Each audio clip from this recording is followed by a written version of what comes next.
আমি মোস্তফা কামাল পলাশ আপনাদেরকে স্বাগত জানাচ্ছি শিক্ষক.com আয়োজিত অনলাইন ভিত্তিক কোর্স পরিবেশ বিজ্ঞান পরিচিতি এর এই প্রথম লেকচারে। প্রথমে বলে রাখি যে আমি পরিবেশ বিজ্ঞান বিষয়ের চুলে পাক ধরা বা টেকো মাথার অভিজ্ঞ কোনো অধ্যাপক নই, বরং আপনাদের মতোই একজন শিক্ষার্থী মাত্র। আমি কানাডার ওয়াটারলু বিশ্ববিদ্যালয়ের পৃথিবী ও পরিবেশ বিজ্ঞান বিভাগে পিএইচডি ডিগ্রির জন্য গবেষণা করতেছি 2009 সাল থেকে। আমার পিএইচডি গবেষণার বিষয়বস্তু হচ্ছে ভূমির ব্যবহারের পরিবর্তনের ফলে আবহাওয়া ও জলবায়ুর কী পরিবর্তন সাধিত হয় তা নিরূপণ করা।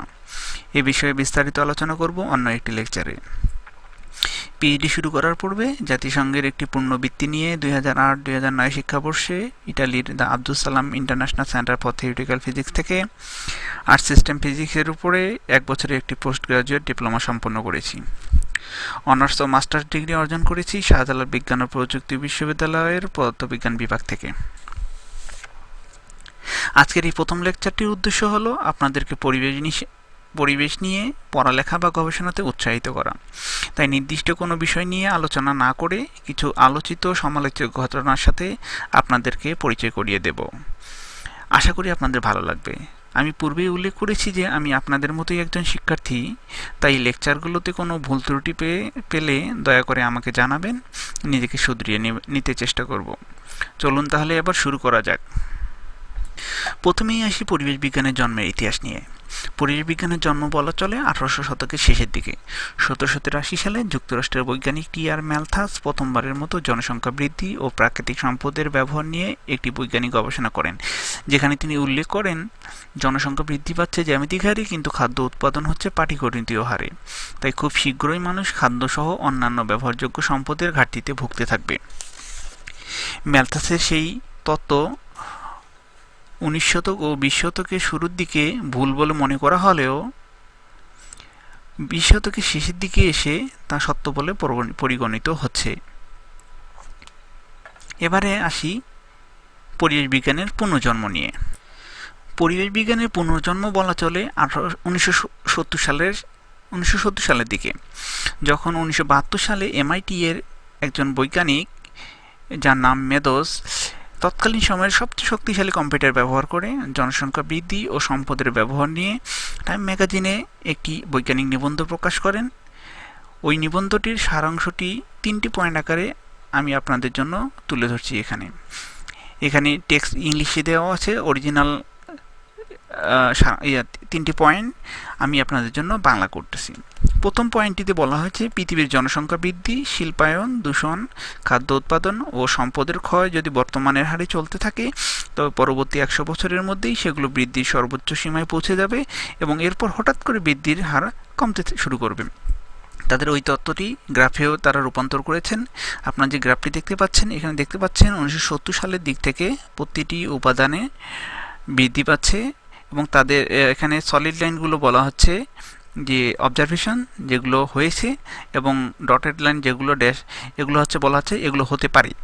তো আমরা দেখেছি 70 সাল থেকে শুরু করে আজ পর্যন্ত দুইটি লাইনই প্রায় একই পথে চলছে, অর্থাৎ অবজারভেশনগুলো প্রেডিকশনের সঙ্গে একই পথে চলতেছে। তো এই একইভাবে যে চলতে থাকে, এই শতকের মাঝামাঝি সময় গিয়ে এগুলো তার বৃদ্ধি, প্রত্যেকটি উপাদানের বৃদ্ধি সর্বোচ্চ সীমায় পৌঁছে যাবে এবং এরপর থেকে তা হঠাৎ করে কমতে শুরু করবে। দ্বিতীয় পয়েন্টটিতে বলা হয়েছে, বস্তু সংস্থান ও অর্থনীতির এমন একটা বৃদ্ধির হার নিশ্চিত করা সম্ভব যাতে করে একই সঙ্গে সেগুলোর বৃদ্ধি ও ভারসাম্য রক্ষা করা সম্ভব। 3 নম্বর পয়েন্টটিতে বলা হয়েছে, মানুষ যত শীঘ্রই দ্বিতীয় নির্দেশনাটি পালন করা শুরু করবে, তাদের টিকে থাকার সম্ভাবনা ঠিক ততটুকুই বেশি হবে। আপনাদের প্রশ্ন হতে পারে, পরিবেশ বিজ্ঞানে কোন বিষয়গুলো নিয়ে আলোচনা করা হয়। এরপরে আমরা একটু জেনে নিই পরিবেশ বিজ্ঞান বলতে আসলে আমরা কি বুঝি। পরিবেশ শব্দটি আজ থেকে 50 বছর পূর্বেও মানুষের কাছে ততটা পরিচিত ছিল না যতটুকু ছিল অন্যান্য বিজ্ঞানের বিষয়গুলো। পরিবেশ বিষয়ে মানুষের মধ্যে সচেতনতা বৃদ্ধি পেতে শুরু করে দ্বিতীয় বিশ্বযুদ্ধের পর থেকে, যখন মানুষ বুঝতে শুরু করলো যে পৃথিবী একটা পরস্পর সম্পর্কযুক্ত সিস্টেম বা ব্যবস্থা, বিচ্ছিন্ন কোনো কিছু নয়। পরিবেশ বিজ্ঞান হচ্ছে সেই বিজ্ঞান যেখানে মানুষ ও প্রকৃতির উপাদানগুলোর মধ্যে সম্পর্ক নিয়ে আলোচনা করা হয়। পরিবেশ বিজ্ঞানের আলোচনার বিষয় অন্যান্য বিজ্ঞান বিষয়গুলোর আলোচনার চেয়ে কিছুটা বিস্তারিত। অন্যান্য বিজ্ঞানের বিষয়গুলোতে শুধু বিজ্ঞান নিয়ে আলোচনা করা হলেও পরিবেশ বিজ্ঞান বিষয়ে শুধু বিজ্ঞানই না, সামাজিক বিজ্ঞানের বিষয়গুলো যেমন অর্থনীতি, দর্শন, রাষ্ট্রবিজ্ঞান নিয়েও আলোচনা করা হয়। আপনাদের প্রশ্ন হতে পারে যে বিজ্ঞানের এতগুলো বিষয় থাকার পরেও কেন পরিবেশ বিজ্ঞান বিষয়ের প্রয়োজন পড়ল। অতীতে পৃথিবীর বিভিন্ন সমস্যাগুলোকে পৃথক পৃথকভাবে দেখা হতো এবং সমস্যার ধরন অনুযায়ী সমাধানের জন্য তা বিজ্ঞান ও প্রকৌশলের বিভিন্ন শাখায় আলোচনা করা হতো। কিন্তু পরিবর্তিত বিশ্বে সমস্যা সমাধানের সমন্বিত প্রয়াস অনেক বেশি কার্যকর বলে প্রমাণিত। তাই তো বিজ্ঞান, প্রকৌশল, সামাজিক বিজ্ঞানের সহ অন্যান্য বিষয়ের মানুষদের নিয়ে নতুন একটি বিষয়ের জন্ম হলো, যেটা নামকরণ করা হলো পরিবেশ বিজ্ঞান। পরিবেশ বিজ্ঞানীদের গবেষণার প্রধান বিষয়বস্তু হলো পরিবেশের বিভিন্ন উপাদানগুলোর উপর মানুষের দৈনন্দিন কার্যকলাপের প্রভাব। এই বিষয়টিকে কোনো কোনো বিজ্ঞানীরা আবার ইস্যুভিত্তিক বিজ্ঞানও বলে থাকেন, কারণ বিজ্ঞানের এই শাখাটিতে সবসময় সমসাময়িক সমস্যাগুলো নিয়ে আলোচনা করা হয়। যেমন 90 সালের দিকে ওজোন স্তরের ক্ষয় নিয়ে আলোচনা করা হতো, 2000 সালের দিকে এইডস নিয়ে, এবং 2010 সালে এসে আমরা পৃথিবীর তাপমাত্রা বৃদ্ধি, উষ্ণতা বৃদ্ধি, অ্যাসিড বৃষ্টি অথবা সমুদ্র পৃষ্ঠের উচ্চতা নিয়ে আলোচনা করতেছি। এবারে আসি এই চিত্রটিতে। এই চিত্রটিতে আপনারা দেখতে পাচ্ছেন যে একটি সার্কেল আর একটি সার্কেলের সঙ্গে সম্পর্কযুক্ত একটি লাইন দ্বারা। আসলে এখানে বোঝাচ্ছে যে একটি পরিবেশের একটি উপাদান আর একটি উপাদানের সঙ্গে পরস্পর সম্পর্কযুক্ত। এখানে আমরা যদি দেখি শক্তির উৎপাদন নিয়ে আলোচনা করি, আমরা জানি শক্তি উৎপাদন বা বিদ্যুৎ উৎপাদন করতে পারি আমরা তেল, গ্যাস অথবা কয়লা অথবা পরমাণু শক্তি ক্ষয় করে। আমরা তেল এবং গ্যাস পুরার সময় আমরা বাতাসের মধ্যে কার্বন ডাইঅক্সাইড, নাইট্রোজেন ডাইঅক্সাইড সহ অন্যান্য গ্রিনহাউস গ্যাস নির্গত করতেছি। এই গ্যাসগুলো গ্রিনহাউস গ্যাস হিসেবে ব্যবহৃত হচ্ছে এবং পৃথিবীর তাপমাত্রা বৃদ্ধি করতেছে। পৃথিবীর তাপমাত্রা বৃদ্ধির ফলে আমরা জলবায়ুর পরিবর্তন হচ্ছে এবং এই জলবায়ুর পরিবর্তনের ফলে আমাদের মানুষের উপরে সেটির প্রভাব পড়তেছে। পৃথিবীর কোনো কোনো এলাকায় অতিবৃষ্টি হচ্ছে এবং কোনো কোনো এলাকায় খরা হচ্ছে। এর ফলে মানুষের খাদ্য উৎপাদন ব্যাহত হচ্ছে, ফলে আমরা অন্য জায়গা থেকে খাদ্য সরবরাহ করতেছি। তো এভাবে পৃথিবীর পরিবেশের প্রত্যেকটি উপাদান একটি আরেকটির সঙ্গে সম্পর্কযুক্ত। এই জন্যই আমরা পরিবেশ বিজ্ঞানের অনেকগুলো বিষয় নিয়ে, প্রায় সকল বিষয় নিয়ে আলোচনা করব, বিজ্ঞান এবং সামাজিক বিজ্ঞানের বিষয়গুলো নিয়ে। এবারে আমরা একটু আলোচনা করব পরিবেশ দুর্ঘটনা এবং ক্ষতিপূরণ নিয়ে। তেল ও গ্যাস অনুসন্ধানকালে একই ধরনের দুটি দুর্ঘটনা বাংলাদেশ ও যুক্তরাষ্ট্রে সংঘটিত হলেও ওই দুর্ঘটনার সাথে জড়িত কোম্পানিগুলোর কাছ থেকে সংশ্লিষ্ট দেশগুলো কোন ধরনের ক্ষতিপূরণ পেয়েছে তা একটু জেনে নিই। প্রথম যে ছবিটি দেখতে পাচ্ছেন, এটি 2010 সালে মেক্সিকো উপসাগরে সংঘটিত একটি দুর্ঘটনা। এই দুর্ঘটনার ফলে ব্রিটিশ পেট্রোলিয়াম কোম্পানি যুক্তরাষ্ট্র সরকারকে প্রায় $8 বিলিয়ন ক্ষতিপূরণ দিতে বাধ্য হয়েছে। অন্য আরেকটি দুর্ঘটনায় একই ব্রিটিশ পেট্রোলিয়াম কোম্পানি যুক্তরাষ্ট্র সরকারকে $85 মিলিয়ন ক্ষতিপূরণ দিয়েছে। আপনারা এখানে যে নিচের ছবিটি দেখতে পাচ্ছেন, এখানে দেখতে পাচ্ছেন একটি পাখি তার গায়ে তেল জড়িয়ে যাওয়ার কারণে, শরীরের ভার বেশি হওয়ার কারণে সে কোনোভাবেই আর উঠতে পারতেছে না। এভাবে এবং পানির মধ্যে দেখতে পাচ্ছেন তেলের কণাগুলো। এভাবে একটি তেল দুর্ঘটনার কারণে পরিবেশের বিভিন্ন উপাদানগুলো ক্ষতিগ্রস্ত হচ্ছে। এবারে যে ছবিটি দেখতে পাচ্ছেন সেটি আমাদের বাংলাদেশে সংঘটিত মাগুরছড়া দুর্ঘটনা। 1997 সালে 14 জুন এই দুর্ঘটনাটি সংঘটিত হয়। দুর্ঘটনার কারণ অনুসন্ধানে একটি তদন্ত কমিটি গঠিত হয় এবং যেই তদন্ত কমিটি ওই তেল গ্যাস অনুসন্ধানের সঙ্গে জড়িত কোম্পানি অক্সিডেন্টালকে সম্পূর্ণরূপে দায়ী করেন এবং অক্সিডেন্টাল কোম্পানির কর্মকর্তারাও সেই ত্রুটির কথা স্বীকার করে নেন।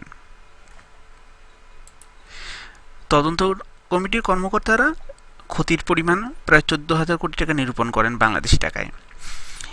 এবং দুঃখের বিষয় সেটি হচ্ছে যে ওই কোম্পানি ইতিমধ্যে বাংলাদেশ থেকে চলে গিয়েছে তাদের ব্যবসা গুটিয়ে নিয়ে, এবং বাংলাদেশ সরকার তার কাছ থেকে কোনো প্রকার ক্ষতিপূরণ আদায় করতে পারেনি। বাংলাদেশের সরকারের এই ব্যর্থতার কারণগুলো অনুসন্ধান করে যেগুলো প্রতীয়মান হয় সেগুলোর মধ্যে হচ্ছে, কোম্পানিগুলোর সাথে চুক্তি করার সময় আইনগুলোর মধ্যে দুর্বলতা ছিল। আমাদের দেশের পরিবেশ আইনগুলো শক্তিশালী নয়, তাই বহুজাতিক কোম্পানিগুলো আইনের ফাঁকফোকর গলিয়ে সহজে বের হয়ে যেতে পারে। বাংলাদেশের নেতৃত্বের মধ্যে পরিবেশ বিষয়ে জ্ঞানের অনেক অভাব আছে, তাই এই কোর্সটির অন্যতম উদ্দেশ্য হল ভবিষ্যৎ নেতৃত্ববৃন্দকে পরিবেশ বিষয়ের সচেতন করে গড়ে তোলা। এবারে আপনি যে ছবিটি দেখতে পাচ্ছেন, বাম সাইডের যে ছবিটি, এটি 1987 সালে তোলা এবং ডান সাইডের ছবিটি 2006 সালে নেওয়া। এটি হচ্ছে একটি চীনের অবস্থিত একটি স্থান। আপনারা যে এখানে দেখতে পাচ্ছেন ডান পাশের ছবিটিতে এখানে একটি জলবিদ্যুৎ কেন্দ্র তৈরি করা হয়েছে এবং এটির নাম হচ্ছে 3 জর্জেস ড্যাম। এটি পৃথিবীর সবচেয়ে বড় জলবিদ্যুৎ কেন্দ্র, যার উৎপাদন ক্ষমতা 18,000 মেগাওয়াট। বাংলাদেশে বর্তমানে যে পরিমাণ বিদ্যুৎ উৎপাদিত হয় তার 3 গুণ প্রায়। আপনারা দেখতে পাচ্ছেন যে জলবিদ্যুৎ কেন্দ্র তৈরির পূর্বের অবস্থাটা সম্পূর্ণ সবুজ, এটি প্রাকৃতিক পরিবেশ বা স্বাভাবিক পরিবেশ তার। এবং জলবিদ্যুৎ কেন্দ্র তৈরির পরে আপনারা দেখতে পাচ্ছেন যে ভাটিতে অবস্থিত বিভিন্ন তার ওই এলাকার পরিবেশের ব্যাপক পরিবর্তন সাধিত হয়েছে। এবার আমরা একটু ফিরে তাকাই প্রস্তাবিত টিপাইমুখ বাঁধের দিকে। বাংলাদেশে নিয়োগকৃত ভারতীয় হাইকমিশনার পিনাক রঞ্জন চক্রবর্তী বলেছেন, টিপাইমুখ বাঁধ হচ্ছে একটি জলবিদ্যুৎ প্রকল্প, এটি ফারাক্কার মতো শেষ প্রকল্প নয়, তাই এখানে পানি বেশি সময়ের জন্য আটকে রাখা হবে না। সামান্য কিছু পানি আটকানো হলেও দ্রুত তা ছেড়ে দেওয়া হবে। জলবিদ্যুৎ উৎপাদনের প্রয়োজনে এটি করা হবে, তাই এতে বাংলাদেশের ক্ষতিগ্রস্ত হওয়ার কোনো আশঙ্কা নেই। অন্যদিকে বাংলাদেশ সরকারের একজন উপদেষ্টা বলছেন, টিপাইমুখ বাঁধ হলে বাংলাদেশের ক্ষতি হবে না, বরং লাভ হবে। কি আশ্চর্য! আপনারা দেখতে পাচ্ছেন এখানে বাঁধ হওয়ার পরে পরিবেশের ব্যাপক ক্ষতিগ্রস্ত হচ্ছে, সেখানে বাংলাদেশের উপদেষ্টা বলতেছে কোনো ক্ষতি হবে না। আমি আগেই বলেছি যে বাংলাদেশের নেতৃত্বদের মধ্যে পরিবেশ বিষয়ে জ্ঞানের অভাব রয়েছে। আপনাদের মনে রাখতে হবে যে আন্তঃরাষ্ট্রীয় চুক্তিগুলো হচ্ছে বার্সেলোনা এবং রিয়াল মাদ্রিদের মধ্যে ফুটবল খেলার মতো। এখানে একটি দল আরেকটি দলকে গোল দিতে চাবে। আপনার দায়িত্ব হচ্ছে আপনার গোলপোস্টটি রক্ষা করা। আপনার যদি রক্ষা করতে না পারেন তাহলে আপনি ক্ষতিগ্রস্ত হবেন। এবারে যে ছবিটি দেখতে পাচ্ছেন বাম দিকে, এটি একটি ভূমিকম্পর ম্যাপ, যেখানে দেখতে পাচ্ছেন এখানে এই পয়েন্টে 1985 সালে একটি ভূমিকম্প সংঘটিত হয়েছে। আপনাদের মনে করিয়ে দিতে চাই যে এখানে ভূমিকম্পটি সংঘটিত হয়েছে, সেখানে ক্ষতির পরিমাণ ছিল খুবই কম। কিন্তু আশ্চর্যের ব্যাপার হচ্ছে সেখান থেকে 240 কিলোমিটার দূরে মেক্সিকো সিটিতে ব্যাপক ক্ষতিগ্রস্ত হয়। প্রায় 10,000-এর বেশি মানুষ মারা যান এবং সেখানকার রাস্তাঘাটের ব্যাপক ক্ষতিগ্রস্ত হয়। আপনার ডান দিকে যে বাড়িটি দেখতে পাচ্ছেন, সেটি মেক্সিকো সিটির একটি বাড়ি, যেটি খুব সুন্দরভাবে উল্টে পড়ে গিয়েছে, ভেঙে যায়নি, মনে রাখবেন। এর কারণটি অনুসন্ধান করে দেখা গেছে যে মেক্সিকো শহরটি গড়ে উঠেছে একটি লেকের উপরে, না, লেকের পানির উপরে নাই। কোনো এক সময় এই শহরটি ছিল একটি লেক, কালের বিবর্তনে সেই লেকটি ভরাট করে সেখানে শহর গড়ে উঠেছে, অর্থাৎ ঠিক কিছুটা আমাদের ঢাকা শহরের মতো। অর্থাৎ এখানে বাড়ির ভিত্তিটি খুব শক্তিশালী না হওয়ার কারণে ভূমিকম্পের ফলে খুব সুন্দরভাবে উল্টে গিয়েছে বাড়িটি। এবার আপনার কাছে আসি, আপনি যে বাড়িটিতে বসে এই লেকচারটি শুনতেছেন তার সম্বন্ধে কতটুকু জানেন? আপনার বাড়িটি কোনো মাজা পুকুর বা জলাভূমি ভরাট করে তৈরি করা হয়নি তো? আজই জেনে নিন এবং বিপদ থেকে রক্ষা পান। আমরা এতক্ষণ ধরে বিভিন্ন দুর্ঘটনা নিয়ে আলোচনা করলাম এবং উদাহরণ দেখলাম। এবার আমরা একটু আসি আমাদের ঝুঁকি নিয়ে, দুর্ঘটনার ঝুঁকি নিয়ে। আমরা একটি সমীকরণ দেখি যেখানে লেখা আছে risk is equal to Hazard type exposure গুণন ভালনারেবিলিটি। এখানে মনে করি এই হ্যাজার্ডটা হচ্ছে বিপত্তি বা ঝুঁকি। এটি প্রাকৃতিক ঝুঁকি হতে পারে অথবা মানবসৃষ্ট ঝুঁকি হতে পারে। প্রাকৃতিক ঝুঁকি যেমন ভূমিকম্প, ভূমিধস, সাইক্লোন, টর্নেডো ইত্যাদি। মানবসৃষ্ট ঝুঁকিগুলো হচ্ছে যেমন পানি দূষণের ফলে আমরা ডায়রিয়া আক্রান্ত হতে পারি, অথবা বায়ু দূষণের ফলে আমরা ফুসফুসের বিভিন্ন রোগে আক্রান্ত হতে পারি। আপাততভাবে আমরা ধরে নিচ্ছি আমরা প্রাকৃতিক দুর্যোগ নিয়ে আলোচনা করতেছি। এখানে এক্সপোজারের একটি ডেফিনেশন দেওয়া আছে, সংজ্ঞা দেওয়া আছে আপনার একটি, যেখানে বলা হয়েছে কোনো এলাকার যে উপাদানগুলো নির্দিষ্ট কোনো বিপদের কারণে ইতিপূর্বে ক্ষতিগ্রস্ত হয়েছে বা ভবিষ্যতে হতে পারে, যেমন মানুষ, বাড়িঘর, রাস্তাঘাট ইত্যাদি। অন্যদিকে ভালনারেবিলিটি বলা হচ্ছে কোনো এলাকার মানুষ, বাড়িঘর, রাস্তাঘাট, অর্থনৈতিক কার্যকলাপ ও সরকারি সেবাসমূহ দুর্যোগের কারণে কতটুকু হুমকি বা ক্ষতির সম্মুখীন। অর্থাৎ আমরা মনে করে নিতে পারি যে যদি একটি সাইক্লোন হয় তাহলে আমাদের দক্ষিণাঞ্চলের মানুষগুলো ঠিক কতটুকু ক্ষতি হতে পারে। তো এই সমীকরণটাকে আমরা একটি ত্রিভুজের সঙ্গে প্রকাশ করতে পারি। এখানে ত্রিভুজের ভূমিকে আমরা হ্যাজার্ড এবং ত্রিভুজের অন্য দুই বাহুকে এক্সপোজার এবং ভালনারেবিলিটি দিয়ে নামকরণ করলাম। ত্রিভুজের ক্ষেত্রফলকে আমরা নামকরণ করেছি রিস্ক বা ঝুঁকি দিয়ে। আমরা জানি ত্রিভুজের ক্ষেত্রফল সমান অর্ধ গুণন ভূমি গুণন উচ্চতা। এখানে আগেই বলেছি যে ভূমিকে আমরা নির্দিষ্ট ধরে নেব, অর্থাৎ ত্রিভুজের ক্ষেত্রফলটি নির্ভর করতেছে উচ্চতার উপরে, অর্থাৎ এই দুই বাহুর উপরে। আমরা যদি আমাদের এক্সপোজার বা ঘর বাড়িগুলোকে খুব ভালোভাবে বানাতে পারি, অথবা ভালনারেবিলিটি যে কোনো একটি দুর্ঘটনা ঘটার আগেই আমাদের মানুষগুলোকে সচেতন করতে পারি, তাহলে এই দুই বাহুর দৈর্ঘ্য আমরা কমাতে পারবো, অর্থাৎ আমাদের ত্রিভুজের ক্ষেত্রফলকে আমরা কমাতে পারবো, বা ঝুঁকি, ক্ষেত্রফল বা ঝুঁকি এখানে। তো এভাবেই পরিবেশ বিষয়ে বিভিন্ন জ্ঞান আহরণ করে আমরা আমাদের ক্ষতির পরিমাণ কমাতে পারি। আমরা ভূমিকম্পকে বন্ধ করতে পারি না, আমরা সাইক্লোন হলে সেটাকে বন্ধ করতে পারবো না, কিন্তু সাইক্লোন হলে আমাদের ক্ষতির পরিমাণকে আমরা কমাতে পারবো। ভূমিকম্প হলে আমাদের বাড়িঘর যেন ভেঙে না পড়ে, আমরা সেভাবে বাড়িঘর তৈরি করতে পারবো। এজন্যই আমাদের পরিবেশ বিজ্ঞানে বিভিন্ন শাখার একটু জ্ঞানের প্রয়োজন।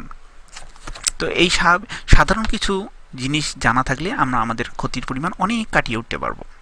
এই বিষয়গুলো নিয়ে আমরা আলোচনা করব। এবারে আসি, আমরা এই যে পরিবেশ বিজ্ঞান কোর্সটি তৈরি করেছি, এর পাঠ্যসূচি, এর তৈরি করার সময় আমি যে মানুষটির কাছ থেকে অনুপ্রেরণা পেয়েছি উনি হচ্ছেন professor Richard A Muller, university of California বার্কলের একজন অধ্যাপক। আপনাদের এখানে মনে করিয়ে দিতে চাই যে এই অধ্যাপকটি ওই ইউনিভার্সিটিতে একটি কোর্স, আন্ডারগ্রাজুয়েট লেভেলে একটি কোর্স নেন যার নাম হচ্ছে physics for the future president. প্রতি সেমিস্টারে প্রায় 600 জনের বেশি ছাত্রছাত্রী ওনার এই কোর্সটি নিয়ে থাকেন, এবং এই কোর্সটি হচ্ছে ওই বিশ্ববিদ্যালয়ের সবচেয়ে জনপ্রিয় কোর্স। এবং এটাও মনে করিয়ে দিতে চাই, এই অধ্যাপকটি হচ্ছে আমেরিকার শীর্ষ 25 জন জনপ্রিয় অধ্যাপকের মধ্যে একজন অধ্যাপক। কোর্সের নাম দেখে আপনার মনে হতে পারে যে এই ক্লাসের 600 জন ছাত্রছাত্রী কি ভবিষ্যতে আমেরিকার প্রেসিডেন্ট হবে? উত্তরটা হচ্ছে হ্যাঁ, তবে সেটা যে দেশের প্রেসিডেন্ট হতে হবে তা না। কোনো কোম্পানি যেমন মাইক্রোসফট, ইন্টেল বা অ্যাপলের প্রেসিডেন্টও তো হতে পারে। তো ওই কোর্সের লক্ষ্য হচ্ছে আগামী দিনের লিডারদেরকে ফিজিক্সের যে বিষয়গুলো অবশ্যই জেনে রাখা উচিত তা সম্বন্ধে ধারণা দেওয়া। ঠিক একই মনোভাবে আমিও আমার কোর্সটির পাঠ্যসূচি তৈরি করেছি। আমি মনে করি প্রতিটি মানুষের পরিবেশ সম্বন্ধে ন্যূনতম জ্ঞান রাখা দরকার। পৃথিবীর সীমিত সম্পদকে কিভাবে ব্যবহার করলে চাহিদা ও যোগানের মধ্যে কোনো ভারসাম্যহীনতা সৃষ্টি হবে না, তা সম্বন্ধে আপনাদেরকে একটি প্রাথমিক ধারণা দেওয়াই এই কোর্সের প্রধান লক্ষ্য। এবারে একটু জেনে নিই এই কোর্সের পাঠ্যসূচি সম্বন্ধে। আমরা প্রথম সপ্তাহে আলোচনা করব পরিবেশ বিজ্ঞানের সাধারণ বিষয়গুলো নিয়ে এবং এর পরিবেশ বিজ্ঞান পাঠের প্রয়োজনীয়তা। দ্বিতীয় সপ্তাহে আমরা আলোচনা করব বায়ুমণ্ডলের স্তরগুলো কি কি এবং এর বিভিন্ন স্তরে তাপমাত্রার তারতম্য হয় কেন। তৃতীয় সপ্তাহে আলোচনা করব গ্রিনহাউস গ্যাস এবং পরিবেশের বিভিন্ন উপাদানগুলোর উপরে এর প্রতিক্রিয়া কী তা নিয়ে। চতুর্থ সপ্তাহে আলোচনা করব কিভাবে জিও ইঞ্জিনিয়ারিংয়ের মাধ্যমে পৃথিবীর উষ্ণতা বৃদ্ধি হ্রাস করা যায় তা নিয়ে। পঞ্চম সপ্তাহে আলোচনা করব আন্তর্জাতিক গ্রিনহাউস গ্যাস ক্রয় বিক্রয় বাজার, কিভাবে আমাদের সুন্দরবন দ্বারা শোষিত গ্রিনহাউস গ্যাস সেখানে বিক্রয় করে ডলার অর্জন করা সম্ভব। ষষ্ঠ সপ্তাহে আলোচনা করব পৃথিবীর বিভিন্ন অঞ্চলের বৃষ্টিপাত ও খরার উপরে এল নিনো ও লা নিনার প্রভাব নিয়ে। সপ্তম সপ্তাহে আলোচনা করব আবহাওয়া জলবায়ুর পরিবর্তনের ফলে পানি সম্পদ, কৃষি সম্পদ ও মৎস্য সম্পদের উপরে কী প্রতিক্রিয়া পড়তে পারে। অষ্টম সপ্তাহে আলোচনা করব ভাটি অঞ্চলের পরিবেশের উপাদানগুলোর উপরে বড় জলবিদ্যুৎ কেন্দ্রের কী প্রতিক্রিয়া হয় তা নিয়ে। নবম সপ্তাহে আমরা আলোচনা করব বড় জলবিদ্যুৎ কেন্দ্রের ফলে পৃথিবীর বিভিন্ন অঞ্চলে যে ছোট বড় ভূমিকম্পগুলো সংঘটিত হয়েছে তা নিয়ে এবং প্রস্তাবিত টিপাইমুখ বা জলবিদ্যুৎ কেন্দ্রের কারণে সংলগ্ন অঞ্চলে একই ধরনের ভূমিকম্পের সম্ভাব্যতা নিয়ে। দশম সপ্তাহে আলোচনা করব কয়লা উৎপাদন ও ব্যবহারের সুবিধা অসুবিধাসমূহ ও পরিবেশের উপর তার প্রতিক্রিয়া নিয়ে। একাদশ সপ্তাহে আলোচনা করব কৃষিক্ষেত্রে মাত্রাতিরিক্ত রাসায়নিক সার ব্যবহারের ফলে নদ নদীর পানির মানের কী পরিবর্তন হচ্ছে এবং এর ফলে জলজ সম্পদের উপরে এর কী প্রতিক্রিয়া হচ্ছে তা নিয়ে।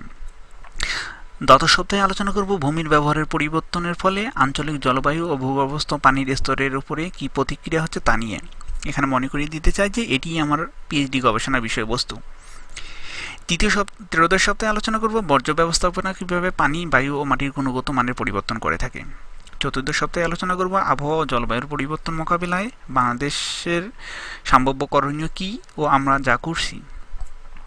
পঞ্চদশ সপ্তাহে আলোচনা করব পৃথিবীর বিভিন্ন পর্বতমালা সৃষ্টির ইতিহাস এবং তাদের উচ্চতা বৃদ্ধি অপরিবর্তনীয় কিনা বা পরিবর্তন হচ্ছে কিনা তা নিয়ে, কীভাবে হিমালয়ের ও আন্দিজ পর্বতমালা সৃষ্টি হলো। ষোড়শ সপ্তাহ বা শেষ সপ্তাহে আমরা যে আলোচনা করব সেটি হচ্ছে ভূমিকম্পের কারণ এবং এ থেকে সৃষ্ট প্রাকৃতিক দুর্যোগ যেমন সুনামি, ভূমিধস ইত্যাদি নিয়ে। পৃথিবীর মানুষ আজও ভূমিকম্পের কাছে অসহায়। আমরা আলোচনা করব এই পর্বে যে ভূমিকম্পের পূর্বাভাস করা আদৌ সম্ভব কিনা তা নিয়ে। এই ছিল এই কোর্সটির পাঠ্যসূচি অংশ। আমি চেষ্টা করব প্রতি সপ্তাহে একটি লেকচার দেওয়ার জন্য। কোনো সপ্তাহে সেটা সম্ভব না হলে পরবর্তী সপ্তাহে অবশ্যই সেটি দিব। প্রতিটি লেকচার শেষে একটি করে কুইজ থাকবে 5 হতে 10টি প্রশ্নের। তো এই ছিল আমার এই কোর্সটির পরিচিতি অংশ। আশা করি আপনাদের ভালো লেগেছে এবং আগামী দিনগুলোতেও আপনাদেরকে সাথে পাবো। সেই সময় পর্যন্ত আপনাদেরকে বিদায় জানাচ্ছি। আমার সঙ্গে সাথে থাকার জন্য আপনাদেরকে ধন্যবাদ।